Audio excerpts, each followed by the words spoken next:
It's started to do this every single time now. It's doing me tits, and I do apologise. Now then, people, welcome back to the Just Joe Football Show. It's time for your instant match reaction. Leeds United 2-0, right? Leeds United 2-0. Now, what I am going to do, I do need to go give my neighbour my car keys so he can move my car forward so he can get into his space and all that. But I need to wait first and foremost to come in. That is bad. Anyway, we move. Listen, smash me a like on the video, subscribe to the channel, get your comments in, and of course hit that notification bell. We're just waiting for some people to join us. Yes, Stashy, Sunderland drop points. Massive, right? Massive. We're 2 points behind them now. 2. If Meslier hadn't fumbled that bag, we'd be top.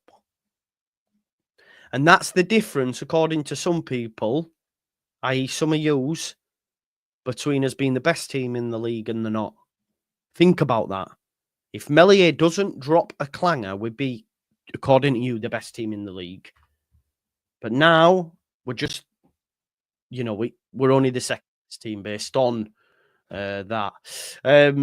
Yeah, anyway, let's bring in Paul. Paul, talk to them about the performance. I just need to run downstairs and give my neighbour my key. I'll be 2 minutes. I'll let you talk to them, broski. Do it. Cheers. Hi, everybody. So, for me, it was weird overall performance-wise. I thought we were okay in patches in the first half. The goal was ridiculously messy. Just messy. There's no other way of saying it. But you could feel the goal was coming once we started to up the pace a little bit and wanted to get on them and do the right sort of things at the right time. Fine, I was all right. Second half was poor for me. Really, really poor. It was, as Denise has just said in the comments there, it was excruciating watching that second half. It just felt, I don't know, it just felt like we were running through treacle. We just felt like we were not doing what we needed to do. I was, and I'm just gonna say this. I was really disappointed with Solomon. Like really, really disappointed with Solomon. I thought his tracking back for Byron wasn't helping him out at all in the first half or the second half. I thought he didn't look as dynamic as what he normally does. I felt that he was coming in too much off of the left-hand side. I felt like it was, I don't know, just there's something not quite right there. You could see Byram shouting at him a lot as well in the first half and the second half because he wasn't covering him. And you saw the difference once James came on, because James obviously came in and did the tackle and did very, very well with the tracking back. For me, jury's still out on Solomon. And then just the changes that we made, bear with me, stop shaking your head, bear with me. He wasn't good today, Joe. For me, he wasn't. I don't think he was very good. I need really? More from him. Yeah, I need more from him. I need a lot more from him. Not because it's not any agenda. I thought he was good today. Nah, I didn't think he was very, very good. I don't think his tracking back was poor. I think he left Byram in the shit twice. That's why he got yellow carded. I think Tanaka looked tired today, which was strange for Tanaka. Even though his passing was still on point, he looked a little bit off of it a little bit. And again, you've got to think about the number of games that we're playing in a short space of time. I thought he was good today. Do you think it's because I've backed him, I'm seeing different things? Maybe. I thought he was good today. Maybe just a touch. I don't know. I think because of what we saw or what I saw in the first game for him, I think I just expect more. I think I've got a level for him where I see him playing, and I don't think he's quite there. I can't help but think it had it, and I'm not saying this to you, but he seems to be every single time when we've won a game, he's the first topic anyone wants to speak about. And I'm not just, but it's online as well. And I just think if he wasn't from Israel, we wouldn't even be having that conversation. Listen. No, listen. My thing from the. But I just don't understand why everyone's gone there straight away. From the political aspect of it, couldn't No, I know. I'm just saying. Do you understand what I'm saying? Though, why? I think it's a bit of an agenda to go with that. I just think, in terms of from what I watched today, and again, opinions are like arseholes. Everybody's got one. I just think there's a bit more to come from him. And again, I think it might just be that overall match sharpness a little bit, maybe. But the one thing that I will say, and I know we criticise Farke for the late substitutions, but his substitutions today did it. They absolutely did. His substitutions absolutely did it. Piroe changed the game. I thought Joseph was poor today. Piroe changed the game. I think Dan James coming on changed the game. Schmidt, the lesser-known Schmidt, came on today, and he was involved for the build-up for the goal. And look, Piroe, we just know Piroe is inevitable. He's just inevitable. He's just very, very good in terms of his finishing, in terms of how you just know he's going to score. And we win the game 2-0, and the overall feel of it is a lot better than what we want. Listen. We could be Sunderland right now. Yeah, 100%. And let me just clarify what I've just said there on Solomon, just for those that clarify. My point is, why, when we've won 2-0, is he the first person we go to? Why? Why are we even talking about him? That's my point. You can say it was a poor comment, but my point is, why are we even talking about Solomon when we've just seen 2-0 win, but we go straight there? That is my point. Now, we can say he was poor, that's fine, but I don't agree, by the way. But that's the one we've gone to. Why? That's what I don't understand, because there were other people on the pitch that weren't amazing. Now, my point is, right? My point is, yes, you're right. Keep that out of it. 100% I agree with you. But I can't help but shake that feeling, because my point is, we've gone there straight away again, and I don't know why. I don't know why. Just to point to Bengino, just to say, I think it was Bengino that said it. Just overall, it's not that he's playing poor and he's not good enough. He is more than good enough to play in this team. He's more than good enough to play in this league. But was he that bad to be the first person to talk about, though? This is what I mean. For me, his covering for Byron wasn't good today. That's what my his covering for Byron. I thought it was good today. But the difference, you look at James, when James comes on, the first thing you notice about it is he comes in and straight in with that crunching tackle right towards the end. And again, that's not me going, Solomon's shit. He's not. We know how good he is. And my thing is we've seen a potential of where he is from the first game of the season. It's up. It's hang on, let me get a hand in camera. It's up here, but he's just down here a little bit at the moment, and that's not saying he's bad, but yeah, it is where it is. And the problem is, you can see in the comments now, mate, it's a really difficult subject to talk about. Of course it is. 100% it is. Max, can I just ask you everything outside of it? Do you think Solomon played well today or not? Or am I just seeing something I don't different? think he played well, no. I thought he played good, man. I must have blinkers on, honestly. I must have. Look, he did a few things, right, that you think, okay, if another player did them, you'd go, okay, yeah, well done. It was like cutting from the left-hand side, go past one player and find a pass. That's all. That's fine. Yeah. That's all you need him to do. I don't think he had an outstanding game. I don't think he's been as bad. I don't think he was as bad as some of the games he's played previously when he's come off the bench and just could not keep the ball. But again, there were moments where he just kept giving the ball away and slowing things down. I think the overall thing you've got to look at is what's Dan James done to be dropped for Solomon, and what Solomon done to swap out for Dan James. Did you get what I mean? Like, I think based on the last performance, it was warranted. I asked for it, mate. I wanted Joseph and him to come in. But then it's okay. Yeah. So you look at that and you go, okay, Dan James didn't play the best in the last game. But then when you look and say, okay, well, who's on the bench that could replace him? Solomon.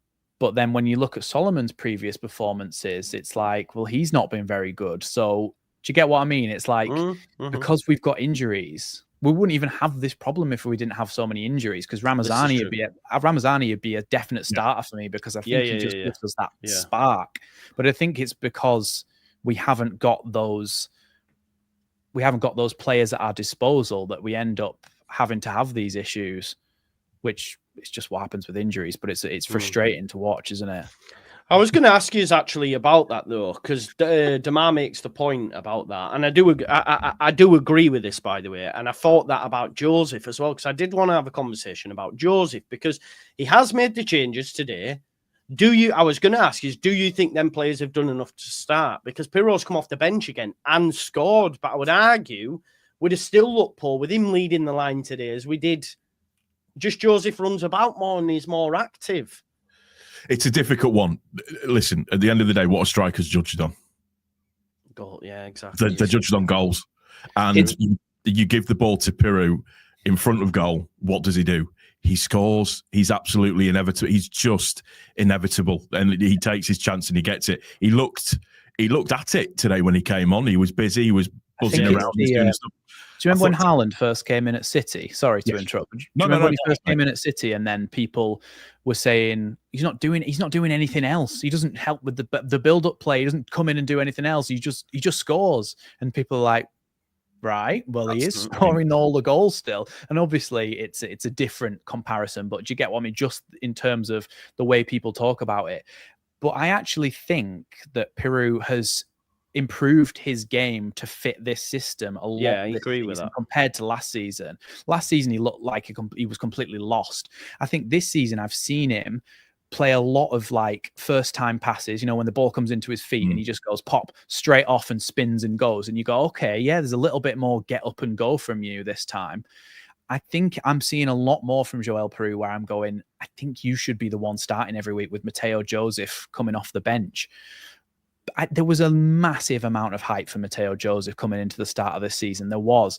And I was part of it, and I bigged him up, and I said he was going to be the top scorer in the championship because I saw the runs that he made and the positions he gets himself in. But he's not a great finisher, I don't think. And a lot of the time he is actually late to the party when the ball's coming across the box. I think it's a Gelhardt situation. It's many times over the years. I don't know if it's just Leeds fans or if it's just every club does this, but when you get a young striker, you tend to go, they should be starting every week.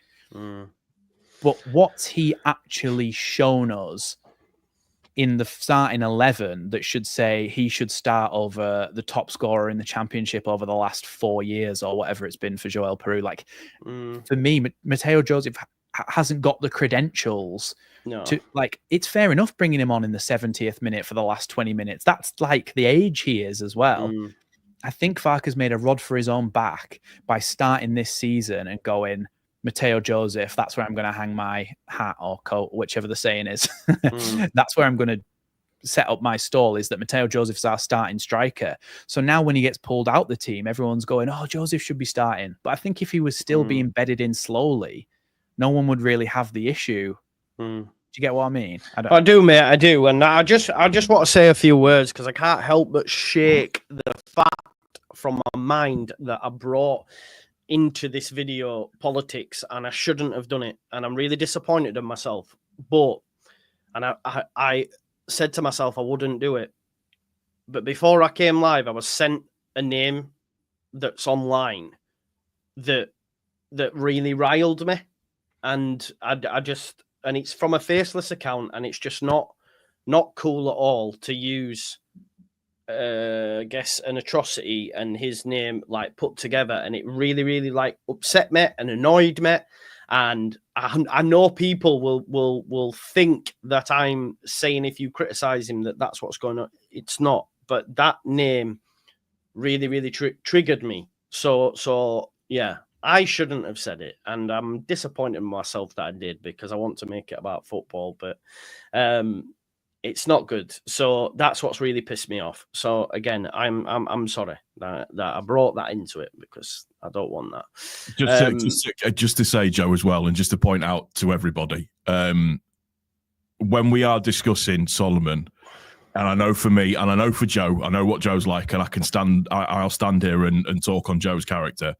It's not about that. This is about football. This is about ability. This is about putting on a white shirt and being on the pitch. This is what we're here to discuss. This is what we're here to talk about.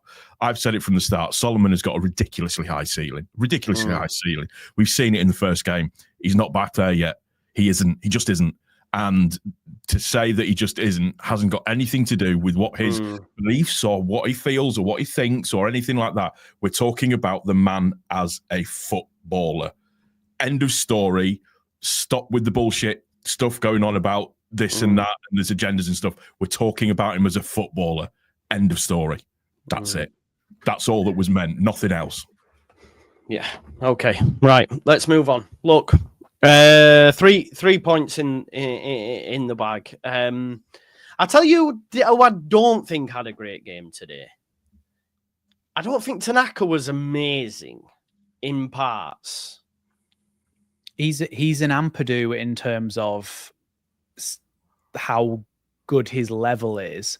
So when he has a game that he's still better than any QPR player was, and we're going, okay, he's a little off the level, but it's Ampadu last season where you go, he's a 9 out of 10 at least every week, and he goes to an 8 or a 7 out of 10, and people go, Ampadu didn't particularly play well today, but I think I get what you mean, because Tanaka would lose the ball every now and again, and we're not used to seeing that. But it's like he's still controlling the game with Rothwell from midfield. He's still dictating play. It's just that's fair.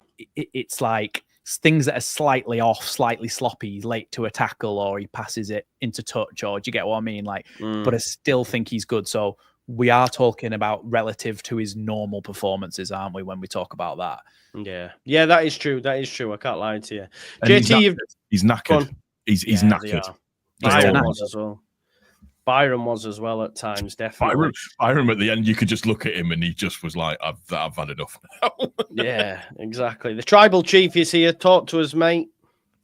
Shocking, mate. Absolutely scandalous performance from Leeds. Now I'm joking, mate. It was a comfortable performance in the end. It was a comfortable result, but there were a couple of tetchy moments in it. You'd like to see us taking chances in the first half, but at least it was a little bit more expansive, a little bit more exciting at times for good portions of that first half, and we were actually creating, unlike the Millwall game.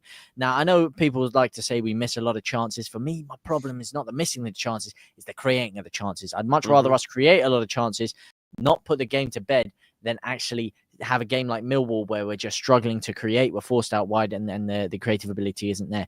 Now, having said that, when you only score one goal again, could have been a different game at times. Millwall come down, a little break, 55th minute, flashed across goal, whiskers over the crossbar. Meslier wasn't getting there. So you have to take that into account, have to take that into consideration. Just to ask, by the way, I did check, is the Sunderland game, it finished 2-2, correct? Yeah, it did. Okay. So there we go. At least we've capitalized on people dropping points for once, which is very good for Leeds United to do. So I can't complain on that perspective. I can't complain on the fact that we kept a clean sheet. And I thought there was some real standout performances there today. I have to say, Jayden Bogle, really, really breakout performance. Not just the goal, but everything. The amount of times he was picking the ball out on that right-hand side and driving through 3, 4, 5 players. He really had the bit between his teeth. And I think getting that goal gave him that confidence going forward there. And I know he's come under a lot of criticism recently in terms of his quality, in terms of like in the final third, his crossing ability. I thought he was really, really good today. He really looked up for it, and he put Leeds United, you know, he put the pride on the shirt, and he really showed like he cared about that performance, and I have to really give a breakout performance to him. Tanaka, I heard you touching on, I thought this was one of his better games. I have to say, man, some of his ball playing in the first half there, listen, you can raise your eyebrows. I thought it was really good in terms of his creative output in there. Some of the balls he was playing through, that one to Byron, where Byron, if he maybe timed his run like half a second the header. Later, phenomenal cross, man. The technique on that, well, not really a cross, good. but you know, the ball pitching through. Listen, I know you're saying maybe you think he's a bit tired-legged, and I think dribbling-wise, in terms of that, his quality wasn't quite up to par, but actually in terms of the balls he was playing around from more advanced areas now, because a lot of the times he plays them from deep. He's playing these nice Liam Cooper diagonal pitches, but actually getting the ball in advanced areas. I thought he was creatively very good. And Solomon, I have to just give a little praise to Solomon as well, because Solomon has come under a lot of criticism. I thought you're seeing week in, week out, he's starting to get better and better and better and better. You think he was good today, JT? I thought he was good. I did think he was good. I don't think he was too bad. Yeah. And the one thing I will also say is, don't judge a player just on their performances, on their quality, but judge them on their ceiling. And the reason I'd like to see him keep getting game time is because his ceiling is actually a lot higher than some of the players. He could have had an assist as well. He could have had an assist, and he could have had a goal.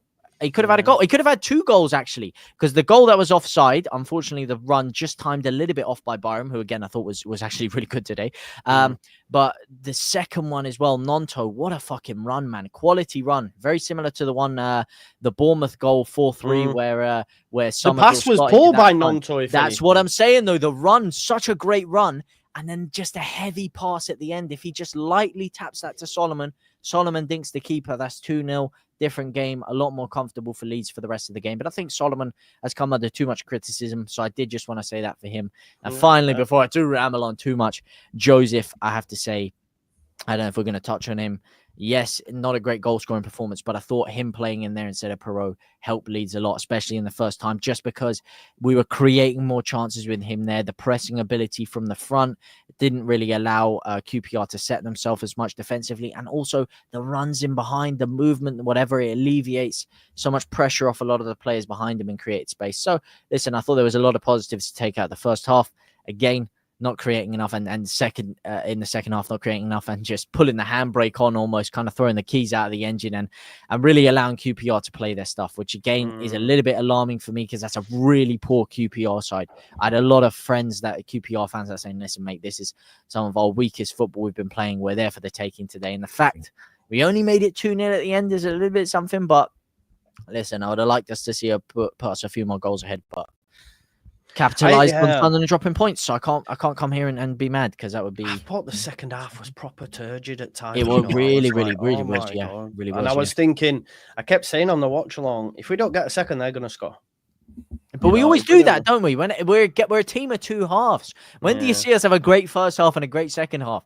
Either it's a really boring flat first half and then we kind of turn it on a bit in the second, or we get some goals or play some good football in the first half and then just park the bus in the second half. It's how we do it. So I wasn't surprised by it. That's probably why I'm not too mad at how we're playing, because I'm used to it. But I would like to see us just kind of keep the engine ticking over a bit. Even if you're only dropping down to 70-80%, still try and gamble a little bit more and create a bit more.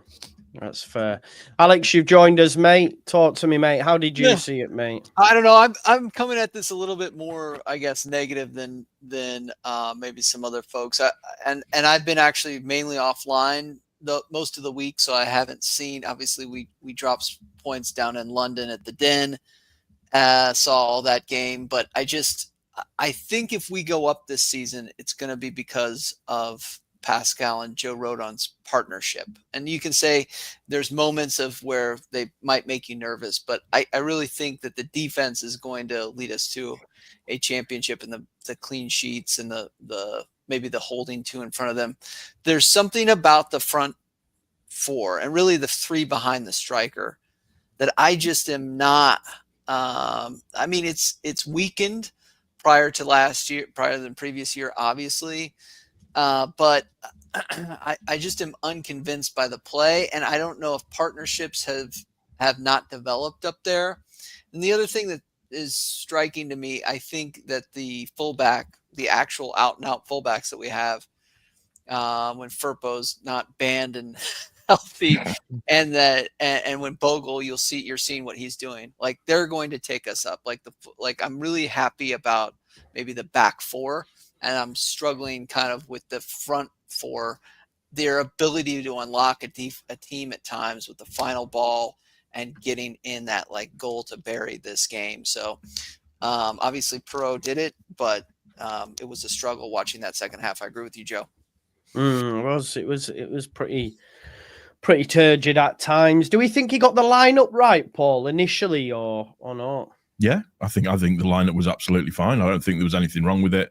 I don't think he made any mistakes or anything. He needs to rotate. It's 3 games in 8 days. Yeah, I know we've got an international break coming up, but for me, it's it was absolutely fine. Somebody mentioned it in the comments. I mean, that shot goes in from Aronson in the first half that cannons off with the bar. He was class today, wasn't he? He was yeah. really good I wanted to give a mention to Aronson. I think he's been levels recently and done a really good job of getting himself about and putting himself about. I think he's doing a lot better a job. I mean, there was 2 or 3 times today where the guy was literally getting a piggyback off of him and the ref wasn't giving it a free kick. And it's just like, what are you doing? Why aren't but yeah, I think he's done very, very, very, very well over the past 2 games in particular. He was one of the few that comes out with credit against Millwall for me. But yeah, definitely. It's just his ingenuity and his industrious nature and his quick feet. You don't realise how quick his feet are at times. It's just good. It's good to see. He is. He's really good. Really good. Have we touched on Nonto as well? Did you, JT? Did you bring that Nonto? Listen, Nonto, I think he was. I just want to see a goal or an assist from him. That he's good, but it's like, give me more. You're the best. I'm surprised he didn't start with Dan James on the right, to be honest with you. I mean, I'm surprised that with Solomon coming in, I'd expected to keep Dan James on the right because Dan James being dropped, I thought was a little bit harsh given his performances of late, especially Nonto. And maybe taking Nonto out of the side, putting him on the bench, maybe might wake him up a little bit, maybe give him a little bit more bit between his teeth. I think he's doing the right things. It's just the end product and the hunger to get himself in those dangerous areas to get a goal or get a assist just seems to be missing. Like, there's no question of his quality. And as he said, he could have got himself an assist, that beautiful driving run there. Like, he has bundles of quality and he is still doing key things in the game and, should have got himself an assist there. But listen, man, it's just one of those things where he just seems to be not quite at his top level of form. Maybe you talk about other players being tired. I know you're saying it there. If there's one player that's been running to the ground that is going to be more tired than anyone, it's Wilfred Nonto. So if there's one man that deserves a break, it is him. He's starting week in, week out, and he's one of the few players that doesn't even come off early a lot of the time. So I think he just needs a little bit of a rest, maybe just to sharpen himself up. This international break might be able to do him well, but I don't think there's too much criticism I can level about him. I thought he was all right, but as he said, he's not quite. I do think that last season we didn't see the best of Nonto because he wasn't able to play in his preferred position, which is off the left, so he can cut in onto his right foot. And at the start of this season, we talked about how it was worse there. I thought, bro. Well, I thought in the earlier games in the season where he got given the chance to play out on that left, I thought that was when he played some of his better football. Well, that's just my personal opinion. But in last season, he never got to play there because of Somerville. This season, it was like we all kind of thought, Farke's saying, stay, we'll give you that position that you love, go out and play in that position and you'll get a game every week. And now he's not getting that chance to play out there because obviously the Millwall game, I think, is a one-off because everybody was crap in that game pretty much. But in this game, it's like, okay, well, Dan James is being benched, which means that then Nonto is the one that gets shifted out onto the right so that Solomon can play on the left. And when Solomon puts in a performance that wasn't great, in my opinion, then Nonto's going to be left thinking, well, I could have played in that position. Look, Nonto wasn't fantastic either. I think Aronson was the best of the 3 of them today. But I don't know. I would be a bit annoyed if I was Nonto because I'd be wanting to play out on that left-hand side, able to cut in and have a shot. That's fair. That's fair. I just feel like he's a bit awkward when he plays on the right. Like you saw that shot at the end. He was running from the centre out to the left and he shot with his left foot and it just went in straight into the goalkeeper's it was so gloves. bad. It was so bad. And you think, well, it looked more like a cross. If he's running from out to in though on his right foot and he's able to pick that ball up, he might get a better shot off. And I don't know. I think he's one of those guys who needs to play on the opposite side to his foot, so left side with the right foot to cut in and shoot. But I'd like to see more of him out there, basically. Yeah, I think though when Ramazani comes back, it'll be Ramazani, Solomon left, and it'll be Nonto and James right hand side. Because that's generally But then we just look stronger in general, don't we? If we, we do. The biggest thing with that one, mate, is that when Ramazani's there, I don't know why it only happens when Ramazani's there, but there's a switch between all of the players. They all move across the front line. So Aronson, Nonto, and Ramazani all move and interchange with each other. And I don't know why they don't all do that at the moment. You didn't see as much of that, did you? Really today? Yeah, no. Which is good. Which is good at opening up, I think. Alex, what did you make to Jayden Bogle? I thought it was Jayden Bogle's best performance today Yeah, He's really good. He's a really good he's just a really good fullback going forward. He's got a lot of technical ability. I think his partnership with Nanto was good, and then right, yeah, and Byram, and I don't think Byram and Solomon clicked. I don't know. I mean, Byram was okay. I thought he had a chance at the header from Tanaka where he put that cross in. I mean, he's got to put that on target. There was a couple of times where we had some headers that just needed to go on target towards that goal. I mean, so close. And then, yeah, I mean, I don't know if I'm nitpicking the corners and the set pieces still just don't feel, they feel impotent, you know, and I don't know. I think there are times, and there's going to be more times that we need to be dangerous from set pieces. And so I know, I mean, it's being talked about, it's being worked on, but you know, I do give flowers to the defense, to the back line, the way we worked, and really didn't allow too much coming down our way. So, but yeah, I just, you know, I want more, and that's, I don't know. That's how we feel sometimes. Does everybody feel like they want more after today? Oh yeah.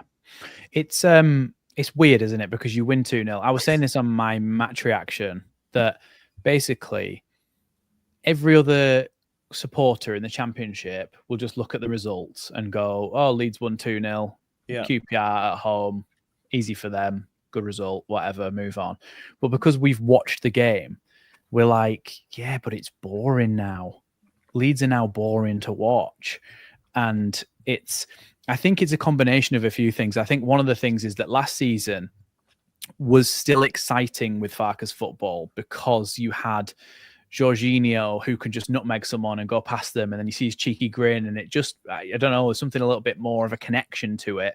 Somerville, and the way that they broke on the counter-attack was still exciting. It was like, oh my God, this is like an element of Bielsa ball of like, look at us all flying forward off the corner kick and going and scoring a goal. But you take those two out and you sell them, which you have to because it's the Championship, and we're not going to be able to keep hold of those type of players. But now you watch it, and we are still doing the side-to-side passing and the little bit forward and back. But then you're like, well, hold on a second. There's no one that's LUFC Leeds just said, where's the X factor? There's no one bringing that spark. Ramazani, I think, is a player who can do that, which I think is really good recruitment, because when I've seen him play, he's got that kind of... Dan James is somebody who sprints very fast, but I wouldn't say he's necessarily explosive. He's just very quick. Whereas Ramazani is like, he can go from stock still to bang, I'm going in a second. And it makes you go, okay, we're getting up and going, we're doing something. Whereas when we play normally without those plays, it's kind of side to side, backwards, not moving the ball fast enough. And it's like, well, hold on a second.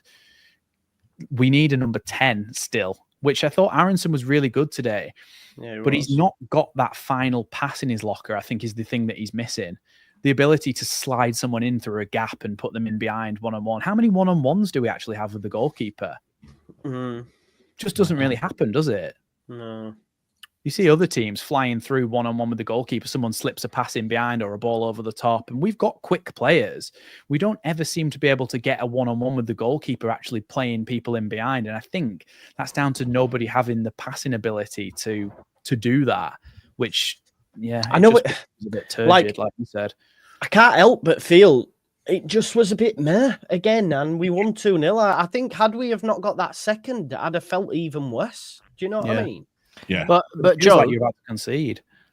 Do you not? But you're not the whole man telling me this whole season that it's about results, not performances. Yeah, no, I agree, bro. And I was saying the other thing, and you're telling me, mate, all about the results, all about the results. No, and these performances are starting to catch up to us a little bit, though, aren't they? Yeah, so hear me, bro. So I hear what you're saying, and I can't help.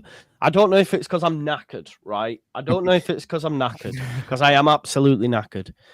But today was, it was a bit shit. I felt it was a bit shit, but we won. Yeah, we're 2 points away from Sunderland. I'm happy about this, but Yeah, I don't know. I just feel Has not the but I whole don't know if season been that the way though? The whole season's been the same. Yeah, It's been the same crap football. It's just it's starting to take a toll.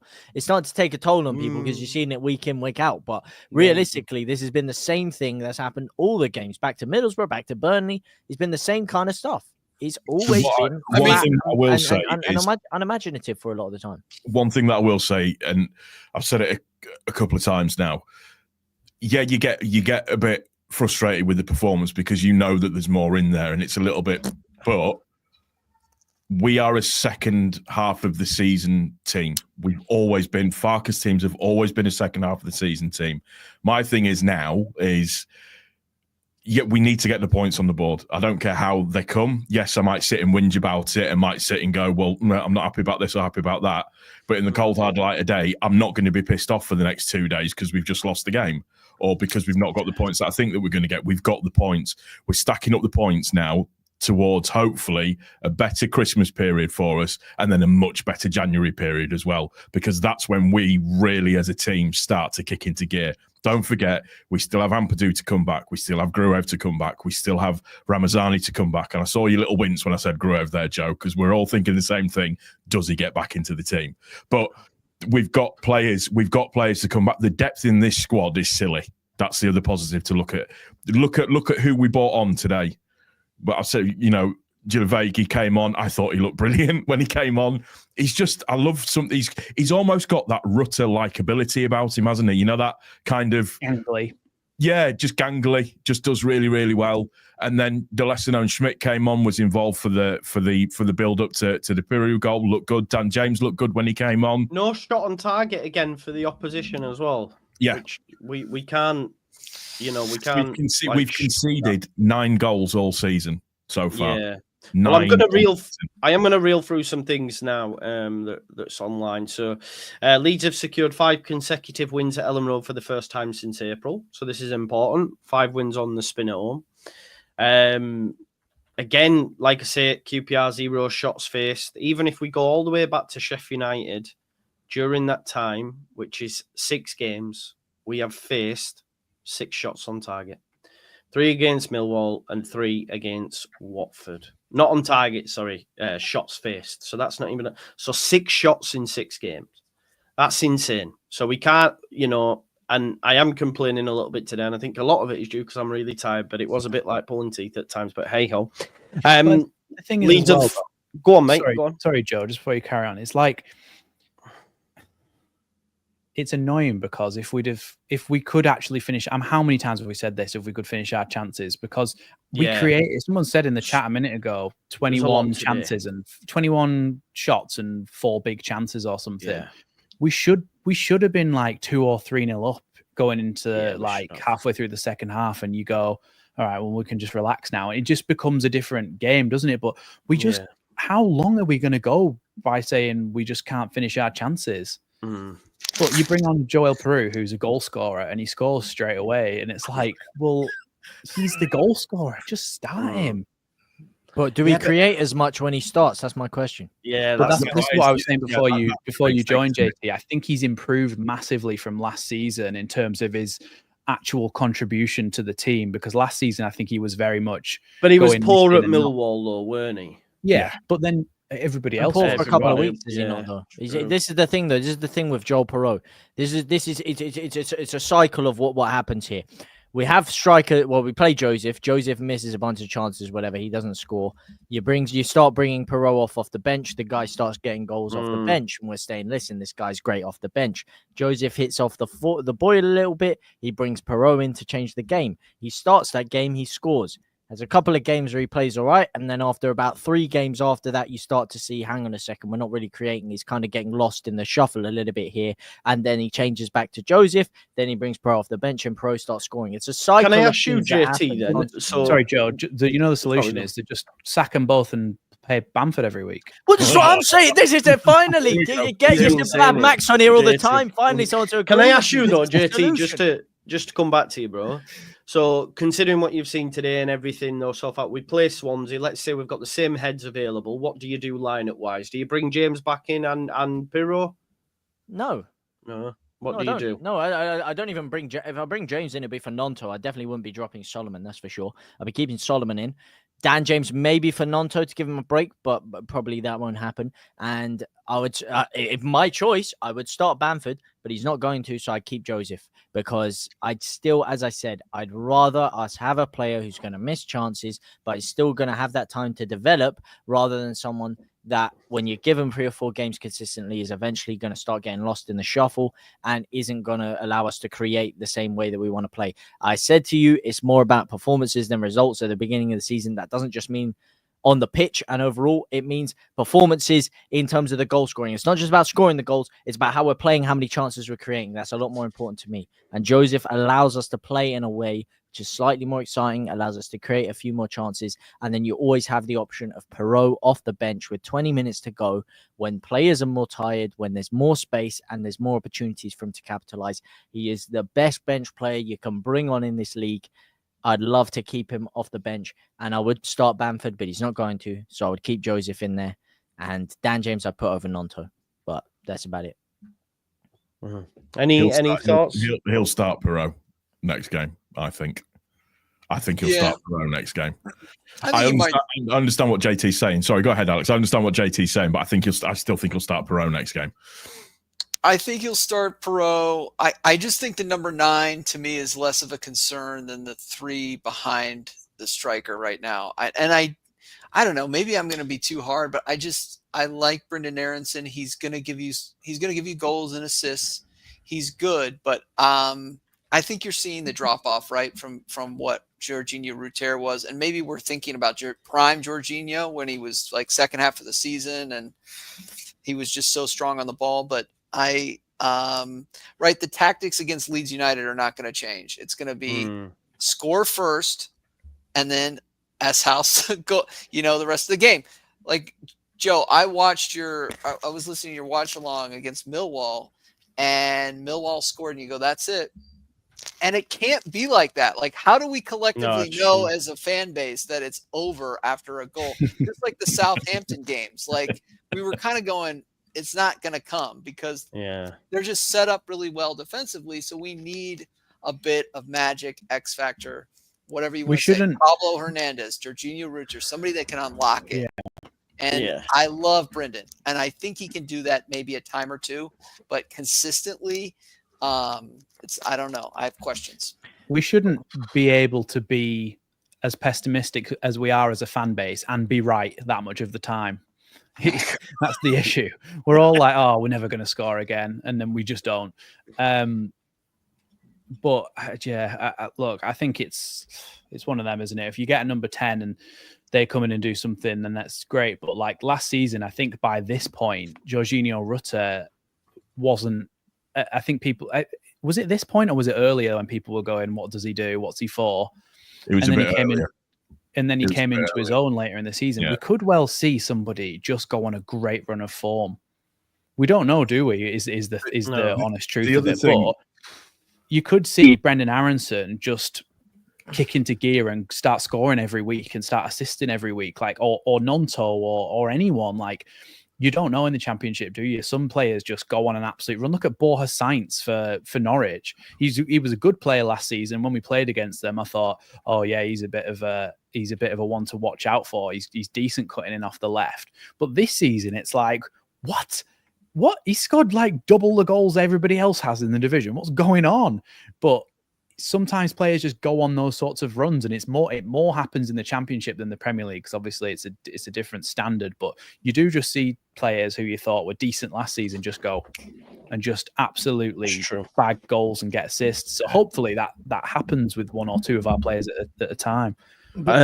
That screams of papering over the cracks. Sorry to jump in there, but this is big time papering over the cracks. To say not you specifically, Max, but where everyone's saying we just need a player of individual quality to do this. It's papering over the cracks, man. Last year we papered over many cracks, and the paper of those cracks was Rutter and Somerville. I said it, and people laugh at me when I say they carried us. We were a two-man show that entire season. People can say defensively this, whatever. Every single game, their individual quality, their moments of magic is what brought us to where we were. And the fact that we're trying to rely on that is not good. Huh? Can't forget Dan James No, last listen, season. Dan James, we had a lot of good performers in there, as we still do now. But as you're saying, we've got Dan James now, and you're still saying we're missing the individual sprinkling of quality of a Rutter or a Somerville. And that's the fact. The fact that we were relying on them when we got promoted in the first time, and I'm not comparing anyone to Bielsa or whatever, but we didn't rely on individual quality. We did not have individual players that were the one individual man that was carrying us week in, week out. I know Pablo Hernandez was a great performer, and we still haven't replaced him, etc. But we relied on team play, and a lot of the great teams that go up, you have a lot of team play and you can create. We have enough high quality players in the team that are better than most of the players in the league to where we should be creating a lot of chances, and we shouldn't be relying on a lot of individual quality, because you're seeing it. Once you take that out of our side, we're seeing the same problems as last year. We just don't have a magic man to pull us out the hat. And the solution to that is not to get another magic man to pull us out the hat and claw us out of dangerous situations. It's to actually address the fundamental issues in the way that we play football, to address the fundamental issues in the way that we try to break down sides, and try to actually get the team playing some good one-touch, quick, open football. And the one time we actually did do that this game was the offside goal, but we don't do that enough. And to sit here and say we need to bring another player and we have enough high-quality players, we're just not getting the best out of them a lot of the time because we're not playing good enough high-quality football. The one thing that I will say, sort of in countenance to that, and it's a good point. However, and I know it's completely different leagues, but look at City without Rodri in the City team at the moment. There's a massive difference with City without Rodri in the team at the moment. Sometimes it's almost like that one, and it's not because it's the individual quality. It's not because it's that individual quality that will carry us. It's that person that kind of knits 4 or 5 players together and then brings it more into a kind of like a team atmosphere, if that makes sense, and more into a team play. We all know in the Bielsa era for us, when we got promoted, that was Pablo Hernandez. It was Pablo Hernandez that knitted everybody together. He was the star quality that knitted everybody together. I think Ramazani is potentially that player that knits everybody together. Last season, it was the toss-up between Rutter and Somerville. The problem that we had last season, and JT, you're 100% right, they carried us at times. We were too reliant on the pair of them last season. So consequently, when they disappear, it's a bit different. I think we're more balanced this season, but there's just that little bit of fairy dust that we need to bring in.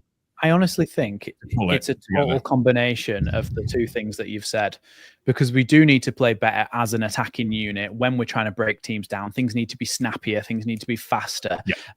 But also, you look at the system, right? And Daniel Farke is going to play this system no matter what.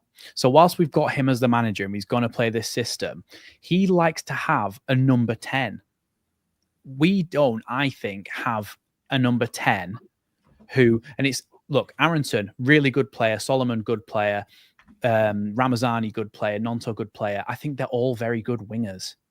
And I don't think any of them are specifically, it's a very specific role, isn't it? I mean, the Rodri thing is a good example because it's the same issue, but slightly further back in the team. Like, he's a holding midfielder and he knits everybody together around him. Ours is a bit further forward, our problem, because I think somebody like Dan James is not incapable, but he will do a lot worse if he is left to his own devices to create chances for himself than if he's got somebody setting him up, which is why you saw him last season score 13 goals and get 7 assists, is because he had somebody unlocking him. And that was Jorginho Rutter unlocking his potential, his ability to go past a man. And then everyone's like, oh, we're all out of position now, play a ball through, Dan James is in behind, etc., etc. I think an attacking midfielder who is an out-and-out number 10, Ilan Cabal, players that we looked at during the summer window, one of them who can actually unlock a defense with a pass. I think, sorry to go on a bit here, but like number 10s, you want like a combination of a few things. One is the ability to dribble and go past somebody. One is the ability to keep the ball and be good with it at your feet. And the other is to be able to pass the ball in behind, to be able to pass that final pass, that slipped through ball. I think we've got players that are very good at the first two, but nobody who has got that killer pass in them. Pablo Hernandez had that killer pass in him. He was the guy who played the ball through you all the time. You go, how's he squeezed that through there? How's he passed that through that gap? We don't have that in any of our players at the moment. So there is a slight missing link, in my opinion. But in general, we should be playing better with the personnel we've got. So I do agree with you, JT. If we're faster with the ball, if we move it faster, if it's one touch passes, little pop, pop, pop in and out, moving players around in the opposition to open up space. But I think if we had a number 10, it's like the missing piece of the jigsaw for me. Like it would help us as well to play as a better unit. Perfect. Right. Before I do want to get some super chats in, folks. We've had a couple come in. Thank you for your great analysis as well. Seaside is TV boss and that's big up. Highlight for me, Gary Barlow's son coming on for JR. I know Gary. I've seen the memes, but JR Joe Roth. Who was that? Gulavogi. Oh, Guivo. Yeah. Gulavogi, however you pronounce his name. I always get it wrong. Yeah. Talented, but not ruthless. We'll take the free, says William. I think that's fair. Yeah. Lord Shiogara says, nobody played poor. We were comfortable. Yeah, but it's mad because me and JT thought Solomon played well, but like Graham Smith gave him a 5. A lot of people on the panel think he played poor, so I'll need to watch it back.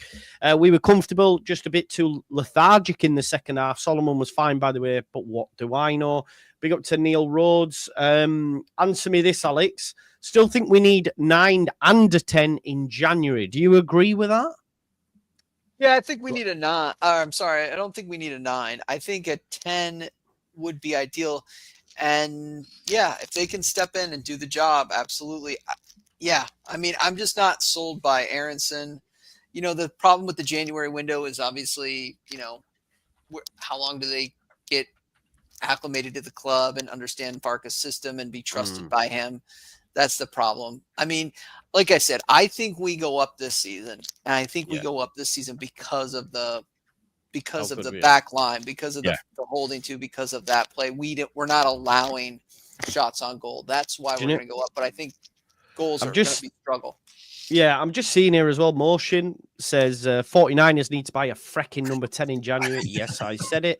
Dominic Martin says we urgently need to get an out-and-out finisher and a real 10 ASAP. Another Pablo-like at 10 and a Chris Wood type or Pookie-like type in the 9. Aronson was good today. There you go. Official Zoom said, is it not a problem with Farka if you feel as a fan base feel we have to go out and get the best players just to go up?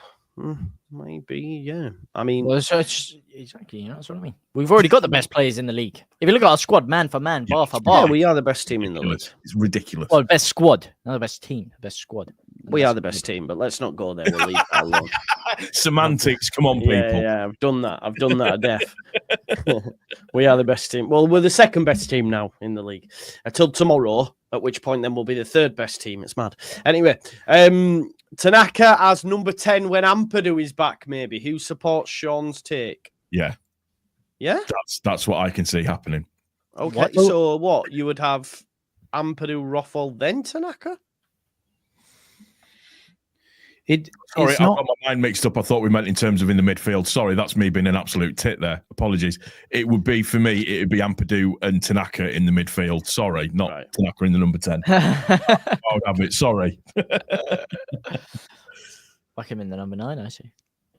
What do you reckon, Max? Were you going to add something? I was just going to say that, like, Farka's very wedded to the formation, the 4-2-3-1. But I do think that at times this season, we could use a 4-3-3. All you do is push those wide midfielders up higher and drop the 10 into the midfield 3. And then you've got a 4-3-3.